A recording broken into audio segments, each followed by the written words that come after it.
Welcome back, everybody. It's a brand new episode of 5 Minute Majors. We're here to bring you all the latest news about the WHL, the OHL, and the QMJHL. Now, this week, it has been another crazy week in the WHL. Let's touch on Seattle Kraken prospect Jagger Firkus.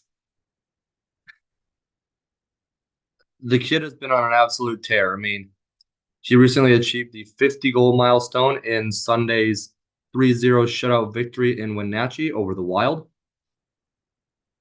He and the Moose Jaw Warriors also spent time at the Seattle Kraken game that same week during their U.S. division trip, since he's a prospect of theirs. The Warriors went 6-0, sweeping the U.S. division trip. So, could the Saskatoon Blades have a threat? Maybe. Right now, I'm thinking my prediction for the Eastern Conference is becoming even more clear. I think Moose Jaw and the Saskatoon Blades will be the Eastern Conference Finals. The Western Conference, I think it'll be the Portland Winterhawks and either Prince George or Everett. We'll see what happens there.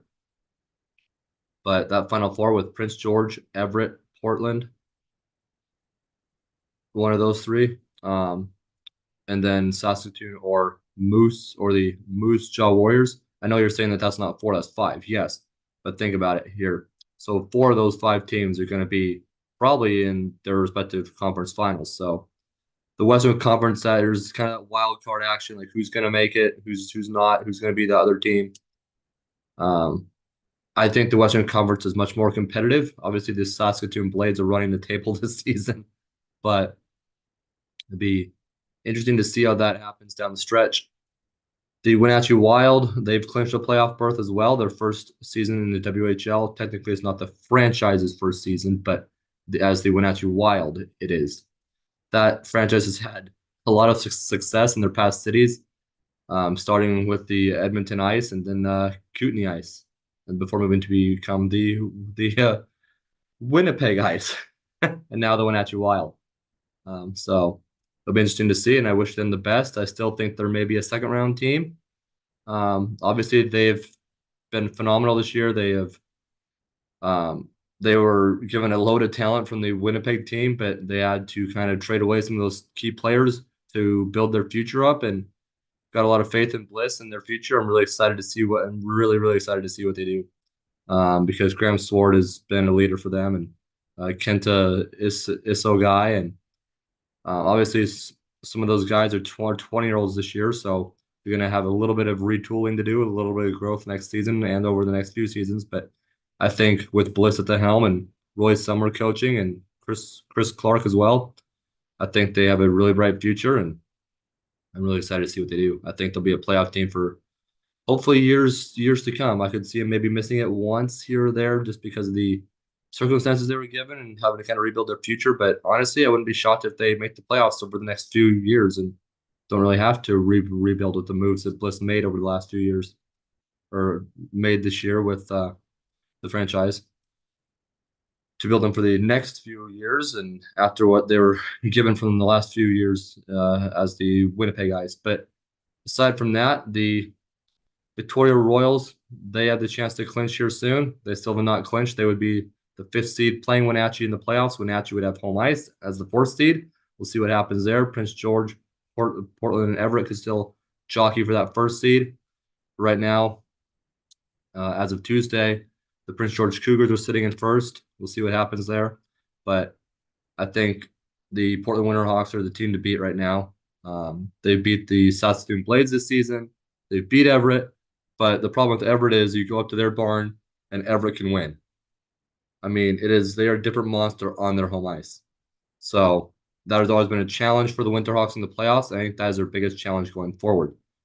So we'll see what that brings. Definitely a matchup to keep your eye on there, possibly if those two meet in the playoffs, which I'm going to guess is a very high chance. Whether that's the first round or it wouldn't be the first. It would rather be the second or the third round. Portland set to match up with the seventh or eighth seed in the first round. Depends if they finish first or second. Right now, the Winterhawks are set to match up with the seventh seed Kelowna Rockets. My prediction there, I think maybe Portland in five. I could see the Rockets taking one. So I think the Winterhawks win that in five. Wenatchee series, I think the Wenatchee Victoria series right now, I know it's not confirmed yet because Victoria is not clinched yet, but I think that is a very, very good matchup. That might be the matchup of the playoffs to watch. I could see that going seven. So we'll see what happens there. But I think that would be a very, very exciting game to watch and series overall. And I am stoked for Wenatchee to be in the WHL playoffs. I know the whole town is. I know they're really enjoying this season, and I wish I could be there. But the U.S. division is just insanely competitive. I mean, think about it. The Winterhawks have been running the table this year. Everett's right there. Wenatchee, Spokane could possibly be in the playoff picture. I mean, you have almost the whole U.S. division. You have four out of the six teams that could make the playoffs. So that's very intriguing. The Eastern Conference, there's still teams jockeying to be in the kind of those late seats. The Calgary Hitmen are currently sitting just a few points out of the eighth spot in the East. But their recent goaltender, which you can read about in this week's story, he recently kept them in a 2-1 overall record over the last few games, and and under 2 goals against average. I mean, the kid's on fire, and he has helped them to stay in the hunt for a playoff spot. So don't count out Calgary making it to the first round. Right now, they're on the bubble.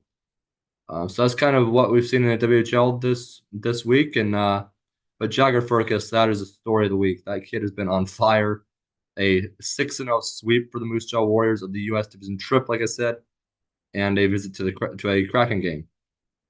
The Kraken's future is insanely bright with that kid and with the other like Shane Wright, and then you have former WHLer Oliver Bjorkstrand, one of the key players on that team. So it's definitely an exciting time for the Kraken right now, and the U.S. division really. I mean, WHL as a whole, the Swift Current Broncos, don't count them out. They could be a contender in the East. I mean, it's going to be a really really exciting WHL playoff time this year, and I cannot wait to see what goes down.